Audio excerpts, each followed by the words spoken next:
पाणी आमच्या हक्काचं, नाही कुणाच्या बापाचं. जमीन आमच्या हक्काची, नाही कुणाच्या बापाची. कोणाच्या बापाचं आरक्षण नाही. आपण हे बंजारा लोक आणि धनगरा भरमसाठ आरडत आहे, थोडी खाली करा, त्यांना काय आवडायचं आरडू द्या. आदिवासी माणूस आम्ही तिघाही निवडणूक लढलो एकमेकाच्या विरोधात, दोघं पडलो आणि एक जण निवडून आला. पण ज्या वेळेस आदिवासी समाजावर घाला घातला त्यावेळेस तिघे एक मुठ घेऊन आणि आदिवासी समाजासाठी एकत्र आलो. हे चित्र इथलं नाही, हे चित्र इथलं नाही, तर हे चित्र तमाम महाराष्ट्राचं आहे. आदिवासी समाज हा मुव्हाळ नाही तर आग्या मुव्हाळ आहे. त्या गप आहे तो गप आहे. आणि जर काय त्याला दगड हल्ला तर अख्खी मुंबई हलवून टाकू. मराठा काय हलवतात, त्याच्यापेक्षा मुंबई आम्ही आदिवासी हलवू.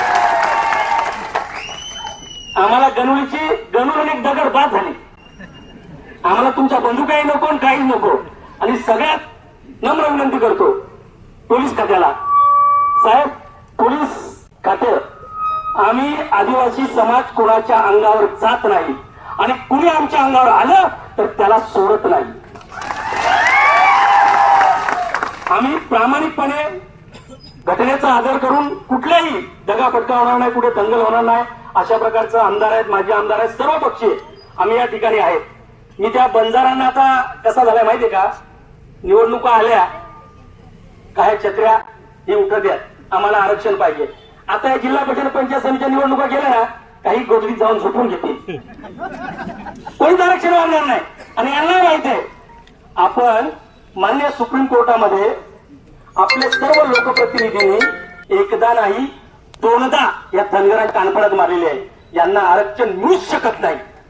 कारण आदिवासी माणूस हा ज्यावेळेस चंद्र आणि सूर्य जन्माला आलेला आहे त्यावेळेस या भूतलावर फक्त आणि फक्त आदिवासी माणूसच जन्माला आलेला आहे. यांना काय आदिवासी संस्कृती माहिती आहे? यांना खेकडा माहित आहे, यांना अंबाडी माहित आहे, त्यांच्या आईची बंधारे. यांना खेकडा अंबाडी माहित आहे का? यांना कडूकांड माहित आहेत का? यांना टेंबूला माहित आहेत का? यांना आळवाच्या शिंगा माहिती आहेत का? त्या आम्ही खाल्यात. आणि ही काय डुलान बुला घालून हिंडत येताना आपल्याला बोलू द्यात. तुमची बकरा आहे ती बकरा कापा आणि जगा. हा आदिवासी समाज आहे ना, हा खूप शांतता प्रिय आहे. आज अगदी कमी कालावधीमध्ये छोट्या 1-2-3 दिवसापूर्वी युवा आदिवासी संघटनेने आवाहन केलं. फक्त आम्हाला पण कुठल्या नेत्याला असं सांगितलं आहे, फक्त मोबाईलद्वारे आवाहन केलं तरी एवढी लोक आली. आणि जर आम्ही गाड्या केल्या सगळ्यांनी त्यांचे मैत्रीण लोक पुरतील का? पुरतील का? यांचा बाप पण आपलं आरक्षण घेऊ शकत नाही. यांचा बाप पण हे वयचं देवाक जरी खाली उतरलं तरी आपल्या आरक्षणामध्ये कोणीच घुसखोरी करू शकत नाही. कारण आपल्या या राज्याचे सर्वच आदिवासी नेते, सर्व पक्ष वेळ पडली. मगाशी बाईटवाल्यांनी भोळे साहेबांना प्रश्न विचारला की जर असं झालं तर राजीनामे देऊ का? अरे राजीनामे काय, आम्ही निवडणुकाच होऊ देणार नाही, निवडणुकाच होऊ देणार नाही, निवडणुकाच. राजीनामे घ्यायची पाळी वेगळी नंतर. आदिवासी समाज शांत आहे. शिवी दिली तरी ऐकतो, कानपडत दिली तरी ऐकतो. पण जर का आमच्या जिकड्या धरल्या तर उचलून आपटतो. आणि तोच इशारा काल माननीय मुख्यमंत्री आदरणीय देवेंद्रजी फडणवीस साहेब यांनी सुद्धा चांगला निर्णय घेतलेला आहे की आदिवासी समाजामध्ये कुठल्याही समाजाला आदिवासी दर्जा देता येणार नाही असं रोखठोकपणे सांगितलेलं आहे, रोखठोकपणे. त्याच्यामुळे आणि याआधी सुद्धा सुप्रीम कोर्टाने कोणी एक मुस्लिम खासदार आहे, त्या मुस्लिम खासदारांनी